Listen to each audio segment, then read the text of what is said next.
Evangelho, segunda-feira da 19ª semana do Tempo Comum, hoje memória facultativa de Santa Edith Stein. O Senhor esteja convosco, Ele está no meio de nós. Proclamação do Evangelho de Jesus Cristo, segundo São Mateus. Glória a vós, Senhor. Naquele tempo, quando Jesus e os seus discípulos estavam reunidos na Galileia, ele lhes disse: O Filho do Homem vai ser entregue nas mãos dos homens, eles o matarão, mas no terceiro dia ele ressuscitará. E os discípulos ficaram muito tristes. Quando chegaram a Cafarnaum, os cobradores do imposto do templo aproximaram-se de Pedro e perguntaram: O vosso mestre não paga o imposto do templo? Pedro respondeu: Sim, paga. Ao entrar em casa, Jesus adiantou-se e perguntou: Simão, que te parece?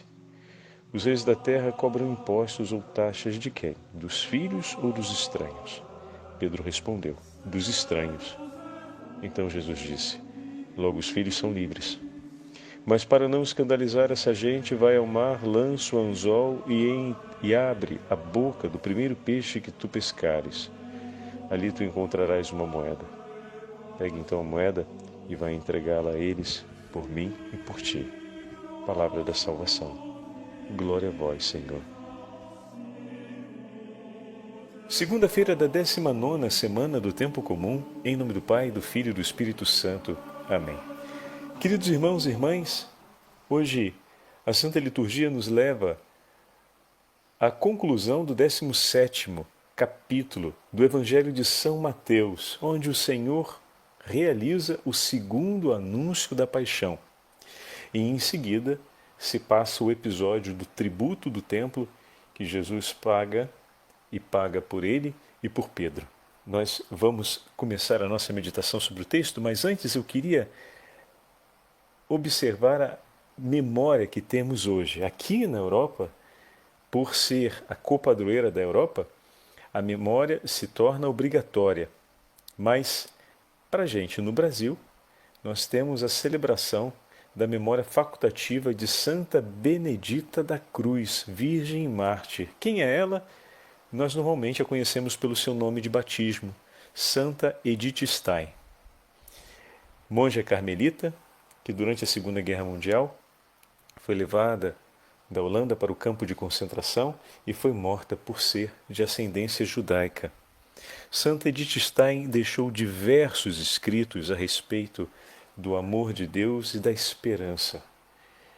E hoje eu gostaria de dividir com vocês as palavras da audiência geral de 13 de agosto de 2008 do Papa Bento XVI a respeito de Santa Edith Stein, que nos ajudará um pouco a ver a beleza do testemunho de vida dessa que é uma das nossas irmãs, que na grande constelação do Carmelo, nos céus intercede por nós.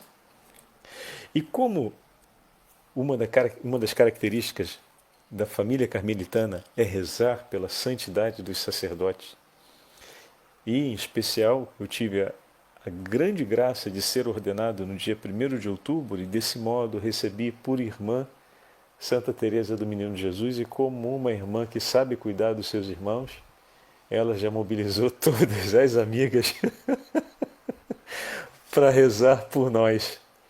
Então, ao falar de Santa Teresa Benedita da Cruz, falo de uma das amigas de minha irmã, que no céu terei a grande alegria de poder abraçar e agradecer por toda a sua intercessão.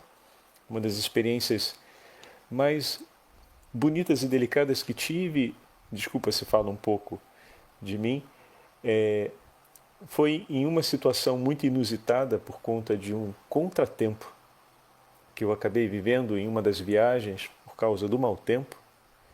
Me vi preso na Alemanha por praticamente quase 2 dias, esperando condições de voo para poder seguir para o Brasil. E a minha irmã providenciou esse cuidadoso encontro com uma de suas amigas tão querida.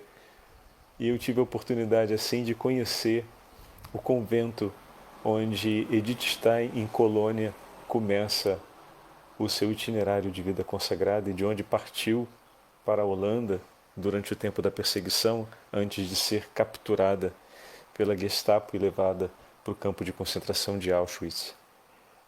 Então, ter ido ao lugar onde Santa Edith Stein, Santa Benedita da Cruz, tomava suas refeições, se recolhia em oração, ver o altar diante do qual ela participava da Santa Missa, e ao chegar no convento, ver uma irmãzinha que se ocupava dos afazeres de casa, dos mesmos afazeres que a ela foi dado por um tempo ocupar-se, para mim foi muito significativo.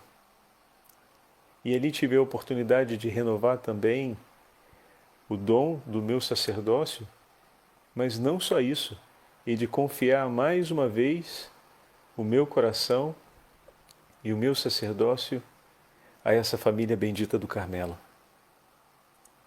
E assim confiei também todas as almas que o Senhor me desse sob o cuidado do ministério sacerdotal.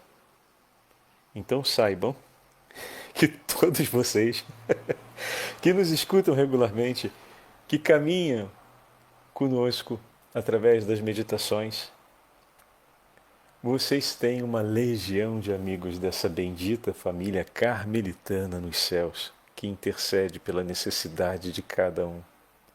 E hoje para nós é um dia de grande alegria, e poder saber que temos essa irmã que junto do Senhor intercede pelas nossas necessidades é uma alegria muito grande. E como sei que a maioria dos nossos ouvintes já tem um hábito regular de cotidianamente rezar o Santo Rosário, olha aí, se alarga a família, as amizades aumentam. Aliás, no reino dos céus nós vamos descobrir de quanta gente a gente era amigo e não sabia. Porque também foi prometido pelo Senhor, através de inúmeros papas, que todos aqueles que rezassem o rosário da Beatíssima Virgem Maria participariam das alegrias e das honras dessa grande família do Santo Rosário. E ontem celebramos São Domingos de Gusmão, a quem a Virgem Santíssima entregou a oração do Santo Rosário. Pelas mãos de São Domingos, nós conhecemos a oração do Santo Rosário e aprendemos a caminhar na fé, amparados pela Virgem Maria. Então, todos aqueles que rezam o Rosário fazem parte da grande família dos devotos do Santo Rosário, da grande família dos amigos da Virgem Maria, daqueles que receberam esse tesouro e, de certa forma, vivem a comunhão com os santos da família dominicana, dentre eles São Tomás de Aquino e o próprio São Domingos. Olha que maravilha, meus irmãos, que grande tesouro nós temos. E hoje o Senhor nos fala, anuncia aos seus discípulos a paixão, faz o segundo anúncio da paixão. É um momento muito importante e decisivo na relação do Senhor com os seus discípulos, como nós vamos começar a ver juntos agora na nossa meditação. Mas antes eu queria aproveitar para fazer essa observação. Quando rezamos o rosário, caminhamos através dos mistérios, desde a encarnação até a paixão, morte e ressurreição do Senhor. Como o tesouro do Santo Rosário entregue a Santo Domingos nos ajuda a viver a nossa identidade como cristãos, o nosso batismo, mas, sobretudo, nos ajuda a trilhar um itinerário de autêntica santidade. No texto de ontem, que fala a respeito de São Domingos, o autor que escreve o texto não é São Domingos, é um historiador, que agora me escapa o nome dele, que escreve a respeito da ordem dos pregadores e faz um resumo sobre a vida de São Domingos de Gusmão. Eu gostaria de pegar apenas alguns pontos que nos ajudam a compreender o nível dessa amizade espiritual Como assim, padre? A amizade que nós já pontuamos que se dá pela comunhão na oração do Santo Rosário, ela não se limita ao exercício prático da oração do Santo Rosário, mas à forma e ao estilo de vida que nós estamos pouco a pouco modelando ou deixando-nos modelar pela mão de Deus, que é a vida cristã. Vamos ver agora como é que estamos muito mais intimamente ligados e que o Santo Rosário é a expressão e uma das páginas dessa aliança. Escutem. Em toda parte, escreve o autor falando sobre Santo Domingos, em toda parte mostrava-se homem evangélico por palavras e atos. E ao longo desse nosso tempo, juntos com as meditações, estamos aprendendo a sermos homens e mulheres evangélicos, não só por palavras, mas por atos. Ontem, quando ouvimos a meditação sobre o 19º domingo e ouvimos a respeito da forma como o Senhor cura o nosso coração, da forma como o Senhor nos conduz para sermos homens e mulheres capazes de oferecer o perdão pelo nosso próximo. Ontem o padre falou muito reservadamente aos pais, mas quantas eram as mães, as filhas, e aqueles que ainda não são pais, que ouvindo não percebiam que esse mesmo modo pela qual o Senhor cura o coração daqueles que estão no caminho da paternidade é também a forma que o Senhor quer curar o nosso coração. De maneira que as palavras que ouvimos se tornem também atos concretos evangélicos. Diz ainda o autor que São Domingos falava raramente, vivia com Deus na oração e sobre isso exortava seus irmãos. Olha que interessante, falava raramente. Entretanto, foi um dos maiores pregadores do seu tempo. Mas o que significa falar raramente? Significa ser um homem que mede muito bem o valor de suas palavras. E quando fala o que é necessário para exortar os irmãos a viver com Deus e a oração. E, padre, isso significa que eu vou ser um chato falando o tempo inteiro só de oração e só das coisas de Deus? Não. Primeiro que não é chato falar dessas coisas, mas a gente absorveu um pouco essa ideia de que falar das coisas de Deus é chato. Não é, não. Às vezes é mais chato a gente ficar falando muito tempo de futebol do que falar das coisas de Deus. Porque raramente a gente briga falando das coisas de Deus com aqueles que querem ouvir. Mas falando de futebol, até com aqueles que querem falar, com muito mais frequência a gente termina discutindo ou chegando em polêmicas, né? Em pontos de vista bem diferentes que às vezes fazem muita dificuldade para se encontrarem juntos num acordo. Então, o falar raramente significa se tornar um homem e uma mulher que sabe apreciar o silêncio e que consegue, pouco a pouco, compreender a importância e o valor de cada palavra e como escolher falar bem ou falar daquilo que nos faz bem. E aqui a gente abre o espectro do falar e coloca uma amplitude muito maior. Falar aquilo que nos faz estar bem. Então, saber ter uma palavra que exorta, uma palavra que leva para Deus, mas uma palavra que acolhe, uma palavra que acalma, uma palavra que aproxima, uma palavra que sustenta na hora difícil, uma palavra que declara e estabelece um ato de perdão. Fantástico, é assim, somos chamados a viver assim. Estamos aprendendo também isso, que era uma característica do coração de um santo. Ontem falávamos sobre essa realidade, né? O desejo de levar os filhos e aqueles que nos foram confiados como filhos a serem santos. O meu papel de pai, o meu papel de mãe, ao lado do meu filho, é ajudá-lo a conhecer e a trilhar o caminho da santidade.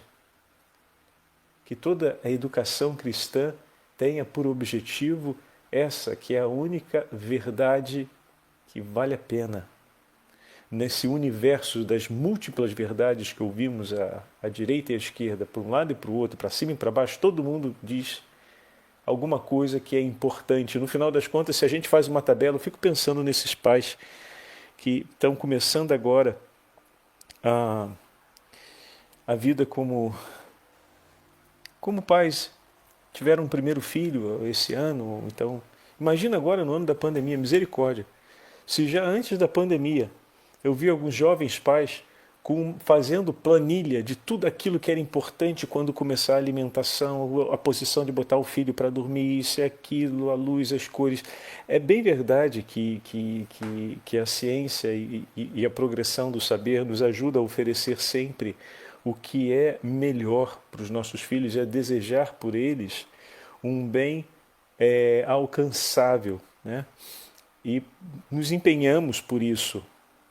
E com muita inteligência e acuidade vamos procurando ouvir e somar. Mas às vezes eu vi os pais com umas planilhas enormes de tanto cuidado com as crianças que realmente parecia fazer a vida de casal no cuidado de um filho ser algo muito desgastante.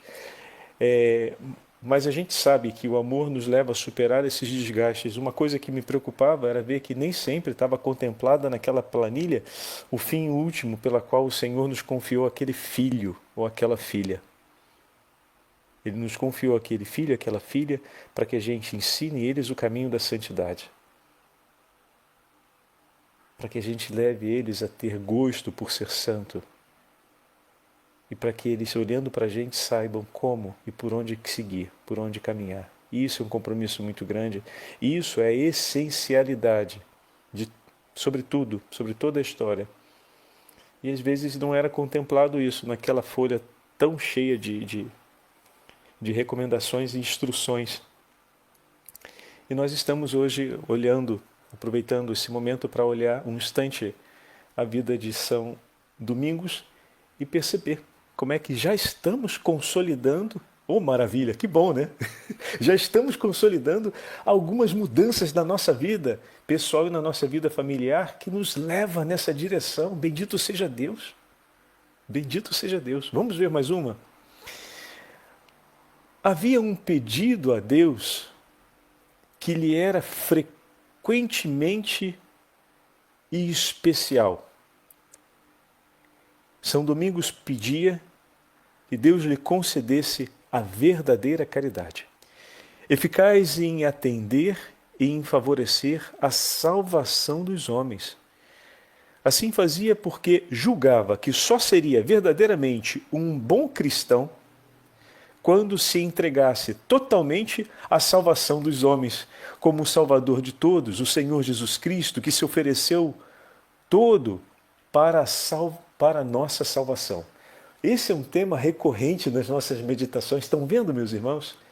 Temos na base do nosso cotidiano, da partilha da Palavra de Deus, aquilo que nossos grandes irmãos na fé procuraram viver e nos ensinaram como viver.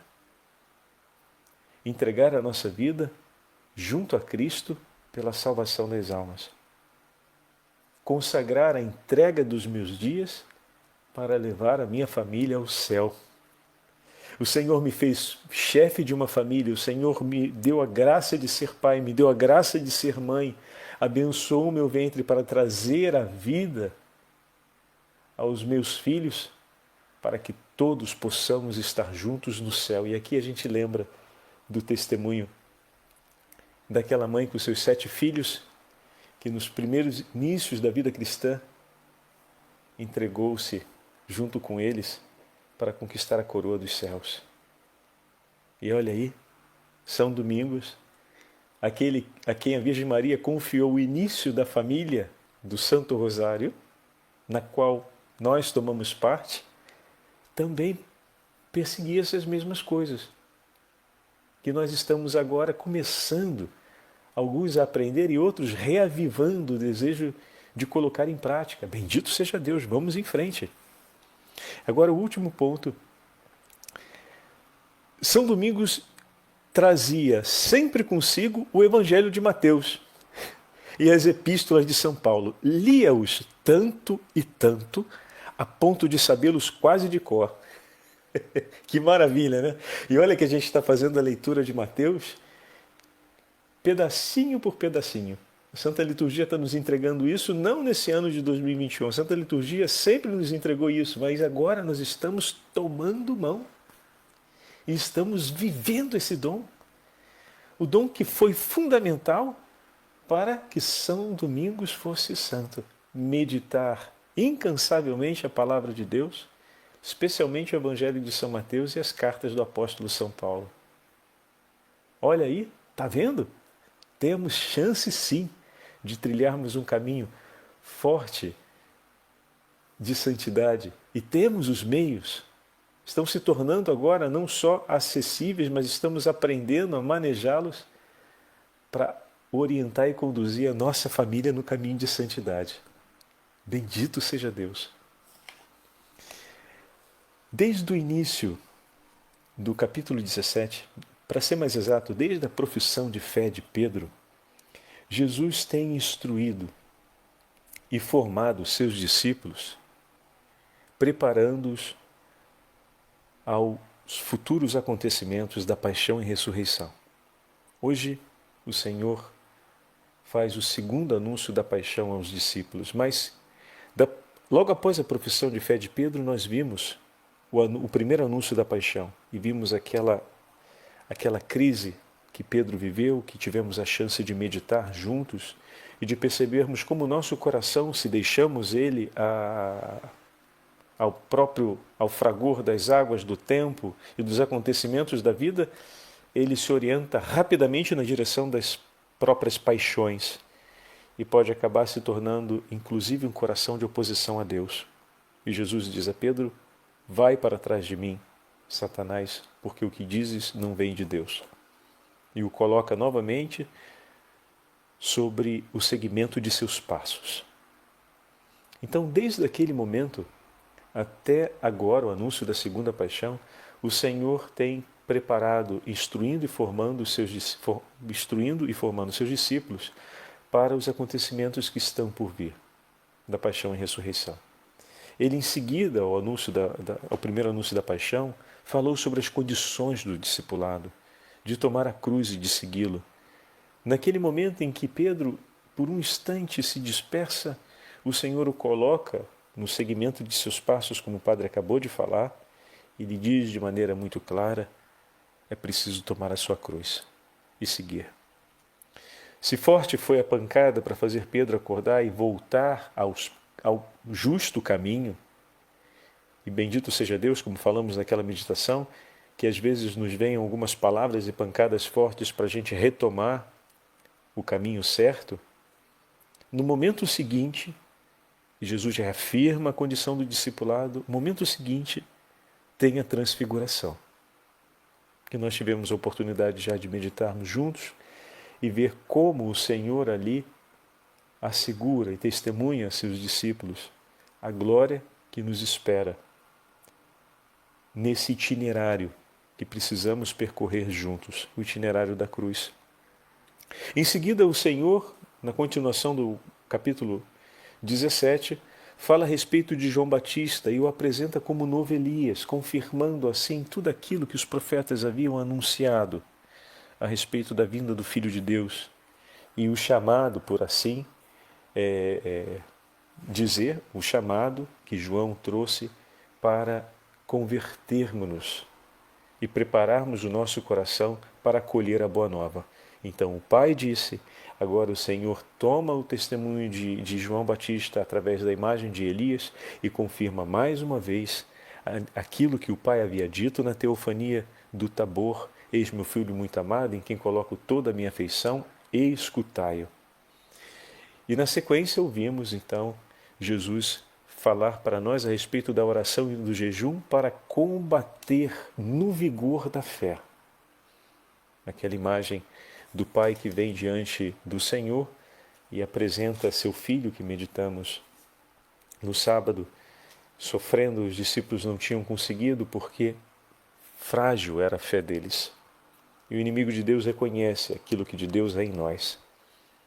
Então, o caminho da oração, o caminho do jejum, o caminho da escuta e da prática da palavra de Deus, para que a nossa fé seja renovada continuamente. E ontem, no Dia dos Pais, no 19º domingo, também falamos a respeito desse ato memorial da misericórdia de Deus e do amor paterno de Deus por nós, que nos leva a uma profissão de fé, a renovar a nossa profissão de fé e a renovar a memória das promessas de Deus, que fortalece o nosso coração e nos leva para além das dores da nossa ferida, porque se torna consolação e conforto na hora da dor e nos permite olhar, enfim, com misericórdia por aqueles que nos fizeram sofrer.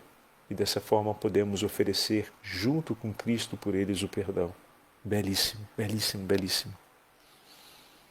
O segundo anúncio da paixão, que acabamos de ouvir hoje no Evangelho, deixa, porém, um certo contraste, se observarmos. Após o anúncio, estamos na última parte do versículo 23, Mateus diz que os discípulos e os apóstolos estão tristes diante do que acabaram de ouvir.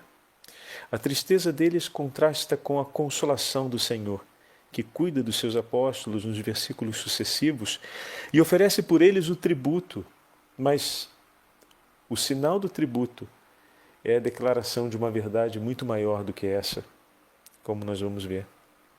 O tributo anual do templo não se sabe bem exatamente se era uma obrigação que todos os judeus cumpriam, enquanto dever irrenunciável, tendo a possibilidade de pena para quem não o faz, ou se era uma livre contribuição para aqueles após os 20 anos de idade, onde muitos contribuíam e outros não. Mas, em todo caso, os sacerdotes, aqueles que cuidavam do culto e cuidavam da liturgia no templo, eram isentos, porque esse tributo era o tributo para cuidar do culto, para cuidar das ações religiosas no templo.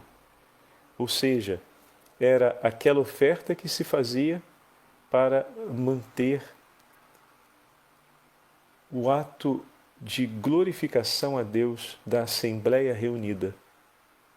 Ato bendito, porque não se trata de uma coisa criada, mas daquilo que o Senhor, no Pentateuco, instruiu que fosse realizado. Então, estamos falando de todos os sacrifícios e ofertas que são próprias, que acontecem no templo, desde a oferta do incenso até o grande sacrifício pascal anual. Todos esses ritos foram abençoados por Deus e entregue por Ele em favor daquele diálogo da qual ontem falávamos, né, na nossa meditação. Todo o Antigo Testamento foi o diálogo, e agora quando o Senhor reafirma, Ele não reafirma como quem não tem o que dizer. Tudo o que precisava ser dito já foi dito. Chegou agora a hora da resposta, a hora da declaração, sim ou não, para aquela palavra que o Senhor nos oferece, sim ou não, para esse pão que nos é entregue. Então, nós temos essa realidade em relação ao tributo. Agora, em todo caso, os sacerdotes estariam isentos? Por ser Jesus o Filho de Deus e o sumo e eterno sacerdote, estaria mais do que nunca isento desse tributo. Mas por que ele o paga? E o oferece, atenção, também por Pedro. Esse ato de humildade do Senhor é um ato de humildade do Senhor que sabe de sua condição de Filho de Deus, mas se associa a tudo aquilo que foi estabelecido para o cuidado das coisas de Deus. Então, ao realizar esse ato, o Senhor é um ato de grande humildade, porque Ele sabe da sua condição e por isso estaria legitimamente isento. Entretanto, o cumpre e nisso demonstra o quanto estima e ama tudo aquilo que o próprio Senhor entregou em favor dos homens, para que os homens celebrassem em honra a Deus o culto que lhe era devido. Tão bonito isso, né? Jesus oferece junto com Pedro, diz para lançar o anzol, pegar o peixe e tirar ali as moedas que pagam o imposto. Ao oferecer junto com Pedro, associa Pedro e também seus discípulos a mesma herança. E isso ele fala. Os filhos, não o filho, mas os filhos são livres. Se os filhos são livres e quem paga o imposto são os estranhos, e esse jogo de palavras o Senhor usa o plural, não o filho, mas os filhos, incluindo assim Pedro e os discípulos na filiação adotiva. Ou seja, Pedro e os discípulos participam da mesma herança. Todos são irmãos e livres, porque são filhos no Filho. E dessa forma, o Senhor oferece por nós, Ele que oferecerá mais adiante o sacrifício que nos garantirá a liberdade eterna. Ouçamos agora, para concluir, já chegamos ao nosso tempo, peço um pouquinho de paciência com alguns minutos a mais para ouvirmos as palavras do Papa Bento XVI sobre Santa Benedita da Cruz, que ele proferiu na sua audiência geral de 13 de agosto de 2008. Quem reza nunca perde a esperança, mesmo quando se encontra em situações difíceis e até humanamente desesperadas. Guardem bem essa frase, meus irmãos, porque é uma grande verdade. É isso que a Sagrada Escritura nos ensina e que a história da Igreja testemunha por nós. Com efeito, quantos exemplos poderíamos dar de situações em que foi precisamente a oração que sustentou o caminho dos santos e do povo cristão ao longo dos séculos? Entre os testemunhos da nossa época, gostaria de citar o de dois santos, cuja memória festejamos nestes dias. Teresa Benedita da Cruz, Edith Stein, cuja festa podemos celebrar no dia 9 de agosto, e São Maximiliano Kolbe, que recordaremos amanhã, dia 14 de agosto. Vigília da solenidade da Assunção da Beatíssima Virgem Maria. Ambos concluíram sua vicissitude terrena com o martírio no lagar de Auschwitz. À primeira vista, a sua existência pode ser considerada uma derrota, mas precisamente no seu martírio resplandece o fulgor do amor que vence as trevas do egoísmo e do ódio. A São Maximiliano Kolbe são atribuídas as seguintes palavras que terá pronunciado em pleno furor da perseguição nazista. O ódio não é uma força criativa, só o amor o é. No dia 6 de agosto do ano seguinte, 3 dias antes de sua dramática morte, Edith Stein disse a uma das religiosas do mosteiro de Et, na Holanda, onde foi presa: eu estou pronta para tudo. Jesus também está aqui, no meio de nós. Até agora pude rezar muito bem, dizendo de todo o coração: Ave crux, espes única. Ave, ó cruz, nossa única esperança. As testemunhas que conseguiram escapar a este massacre horrível narraram que Teresa Benedita da Cruz, envergando o hábito de carmelita, caminhou conscientemente para a morte, distinguindo-se pelo seu comportamento repleto de paz, pela sua atitude tranquila, pela sua calma e atenção às necessidades de todos. A oração, meus caríssimos irmãos e irmãs, foi o segredo desta santa mulher, copadroeira da Europa, que mesmo depois de ter alcançado a verdade na paz da vida contemplativa, teve de viver até o fim o mistério da cruz e as dores de nosso tempo, e o viveu sob uma firme esperança, como mulher de oração. O Senhor esteja convosco, Ele está no meio de nós. Pela intercessão de Santa Benedita da Cruz e de todos os mártires e de toda a família carmelitana e dominicana dos santos de Deus e da Beatíssima Virgem Maria, Rainha dos Mártires, abençoe-vos o Deus Todo-Poderoso, Pai, Filho e Espírito Santo. Amém.